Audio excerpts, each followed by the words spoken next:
جناب رسول اللہ صلی اللہ علیہ وسلم کی عادت کریمہ تھی کہ آپ جمعے کی فجر کی پہلی رکعت میں الف لام میم سجدہ پڑھتے تھے اور دوسری رکعت میں سورۃ دہر تلاوت فرماتے تھے۔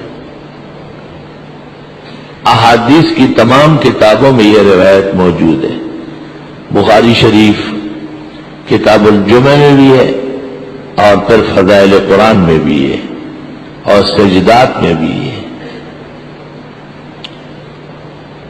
اور معجم الصغیر طبرانی جلد اول صفحہ 181 ابن مسعود کی روایت ہے، وَكَانَ يُدِيمُ ذَلِكَ، ہمیشہ ایسا کرتے تھے۔